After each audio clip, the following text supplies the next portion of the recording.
종합제TV 시청자 여러분 안녕하십니까. 2021년 1월 6일 새벽 5시 51분입니다. 미국에서는 지금 이 순간에 애틀란타가 있는 조지아주에서 상원 의원 결선 투표가 진행되고 있습니다. 아마 한두 시간 안으로 투표가 끝나고 곧 개표가 있을 예정인데, 개표는 아마 결과가 확실해질 때까지 2, 3일 걸리지 않을까 생각이 듭니다. 조지아주는 아주 큰 주고 이 공화당의 아성이었습니다. 그러나 이번 대통령 선거에서 바이든 민주당 후보가 약 12,000표 차이로 아주 아슬한 0.2%포인트입니다.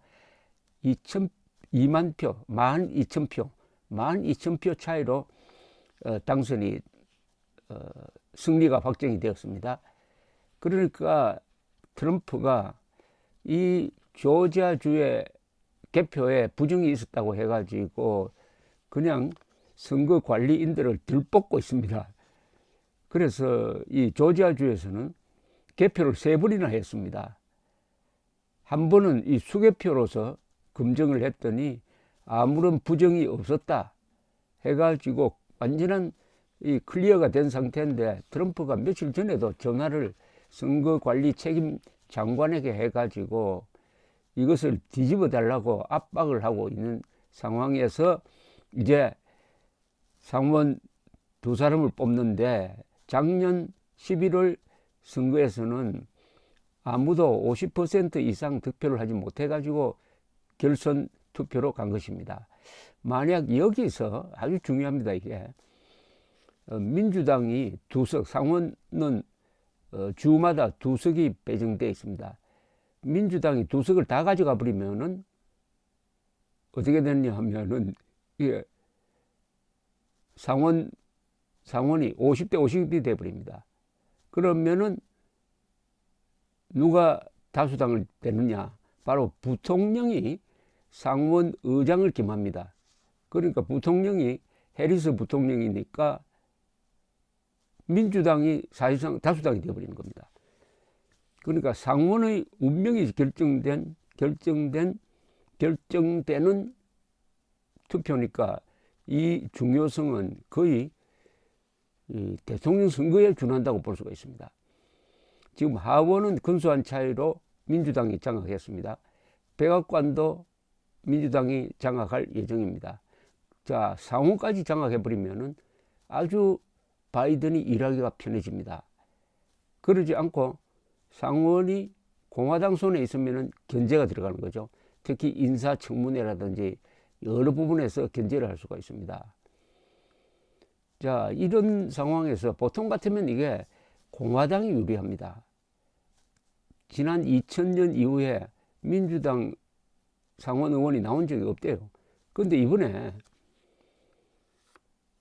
트럼프가 조지아주에서 있지도 않은 부정선거가 있었다고 계속 이야기를 하면서, 특히 사전투표는 부정의 소지가 있다고 하니까 이게 공화당 지지자들에게 어떤 영향을 끼쳤느냐가 지금 주목되는 바가 있습니다. 그런데 이번에도 보니까 사전투표에 참여한 사람이 상당히 많아요. 아마 사전투표에 참여한 사람이 어제 당일투표에 참여한 사람보다 더 많을 것으로 보입니다. 그런데 사전투표는 민주당 지지자들이 많이 참여하는 패턴을 보여주고 있습니다. 그래서 이게 어떤 징조가 아니냐 해가지고 아주 촉각을 곤두세우고 있는 상황입니다. 지금 민주당 후보는 다 2사람이 다 현직이 아니니까 도전자입니다. 랄프 워녹이라는 분하고 존 오소프라는 분이 도전을 하고 있고, 지금 현직은 켈리 로프 그리고 데이비드 퍼듀 2 상원 의원은 공화당 소속입니다. 이 개표 결과는 엎치락뒤치락 하지 않을까 생각이 드는데, 예컨대 사전투표함을 먼저 개봉을 하면은 민주당 후보가 크게 앞서갈 것입니다.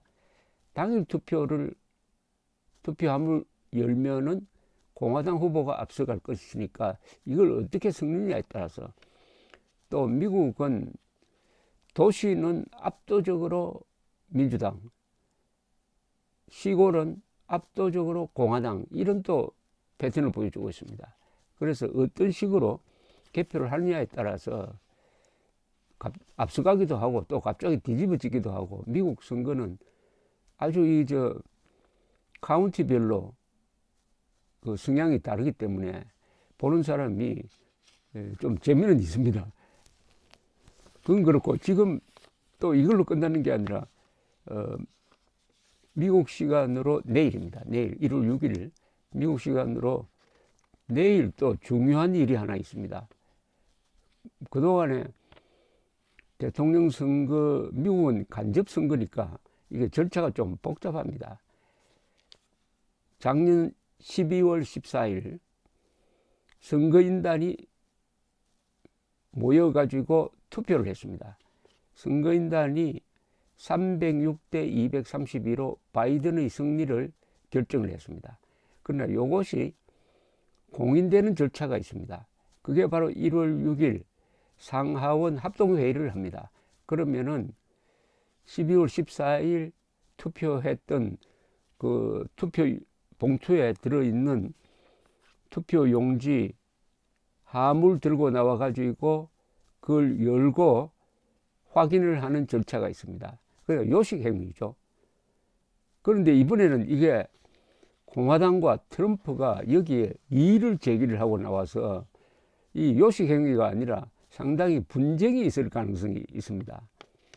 더구나 트럼프가 이 사회를 보게 되어 있는, 상원 의장으로서 사회를 보게 되어 있는 마이크 펜스, 참 만만하게 보이는 모양이죠. 마이크 펜스는 항상 조용하고 별도 말도 안 하고 그림자처럼 트럼프를 4년 동안 따라다녔던 사람입니다. 인디아나 주지사 출신인데 이분이 아주 기독교인들로부터 인기가 있어요. 그래서 기독교인이 트럼프를 지지하게 된 이유가 이 마이크 펜스와 관계가 있습니다. 그러나 마이크 펜스는 정치적 야망이 있습니다. 4년 뒤 그러니까 24년에 대통령 후보로, 공화당 대통령 후보로 나올 생각을 갖고 있습니다. 이 마이크 펜스에 대해서 트럼프가 뭘 요구하고 있느냐 하면은 당신이 결과를 뒤집으라고 요구를 하고 있습니다. 이게 말이 됩니까? 그러니까 마이크 펜스 쪽에서는 그건 내가 불가능하다. 나는 그냥 사회만 보는 사람이다. 이런데도 어제 트럼프가 조지아주에서 유세를 하면서 나는 마이크 펜스가 해낼 것으로 믿는다. 그렇게 하지 않으면은 마이크 펜스를 좋아하지 않을 것이다. 재미없어. 이런 이야기죠. 이런 노골적인 협박을 했습니다. 이거는 제가 예컨대 아카데미상 수상식 여러분들 중계 보셨죠? 사회 보는 사람이 누가 아카데미 주연상을 받을지 봉투를 딱 심사위원들이 제출한 봉투를 열어가지고 이름을 딱 읽지 않습니까? 톰 행크스 남자 주연상 뭐 이렇게 읽는 그 역할을 하는 게, 그 사회자 역할을 하는 게 마이크 펜스 역할인데, 트럼프는 그 마이크 펜스 보고 이름은 톰 행크스라고 적혀 있는데 당신은 조지 클루니라고 발표를 하라고 압박하는 거하고 똑같습니다. 마이크 펜스는 헌법으로부터 그런 권한을 위임받은 적이 없는 거예요. 그리고 세상에 1억 한 6천만 명이 투표한 결과를 마이크 펜스가 가만히 앉아가지고 결과를 뒤집을 수 있다고 생각합니까? 그것을 요구하고 내 말 듣지 않으면 재미없다는 식으로 공갈을 치고 있는 자가 지금 미국 대통령을 4년 동안 한 사람입니다. 요사이 보여주는 행태는 완전히 사람이 돌아버렸습니다. 그러면서 입만 벌리면은 황당무계한 부정 투개표 이야기를 계속 하고 있습니다. 어떻게 보면 참 불쌍하고 어떻게 보면 참 악랄한 이런 모습을 보여주고 있습니다. 그러니까 마이크 펜스가 얼마나 괴롭겠습니까? 자, 그런데 이제 공화당이 이게 공화당 내부에서 공화당이 완전히 또 분열이 되어버렸습니다. 어떻게 분열이 되었느냐?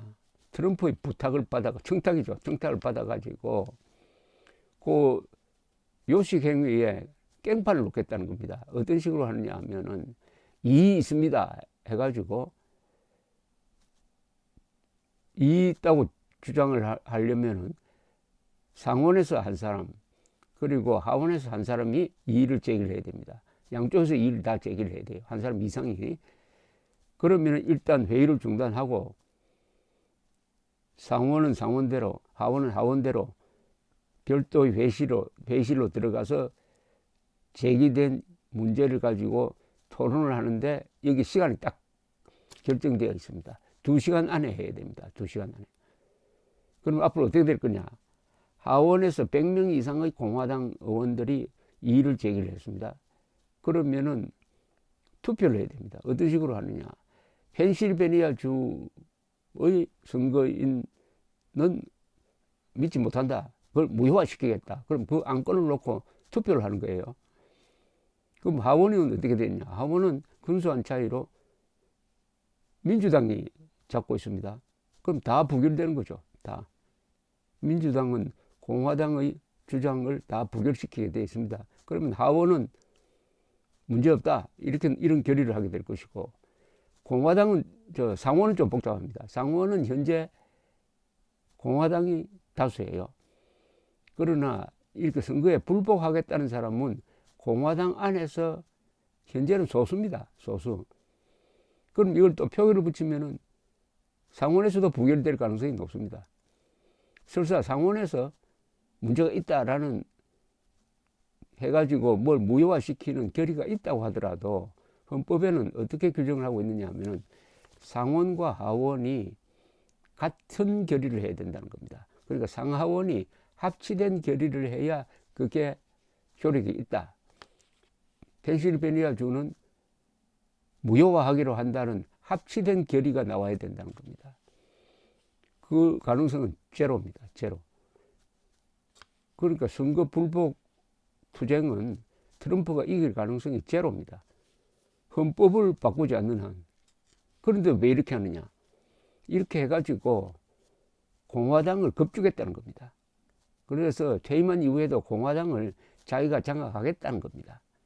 또 하나, 이렇게 하면 할수록 정치 모금이 잘 됩니다. 아마 지금 약 3억 달러, 선거가 끝나고 나서 3억 달러 정도 모았을 거로 추측이 됩니다. 이게 다 미국의 헌정 질서를 지금 때리는 겁니다. 미국의 헌정 질서는 가장 중요한 게 선거입니다. 공정한 선거. 미국은 세계에서 가장 활발한 선거를 하는 나라이니까 선거 관리가 잘 되어 있습니다.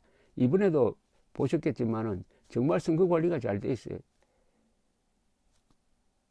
의도적인 부정은 단 한 건도 없었습니다. 조직적인 부정이 그 광범위한 투표가 이루어지는데도 단 한 건도 없었어요. 그런데도 트럼프는 음모론자들의 말을 믿고 뭐 계엄령을 펴서 바로잡겠다든지 이런 망상을 하고 있습니다. 그러니까 미국 민주주의의 가장 기초인 선거에 대한 국민들의 신뢰를 지금 무너뜨리고 있는 자가 트럼프입니다.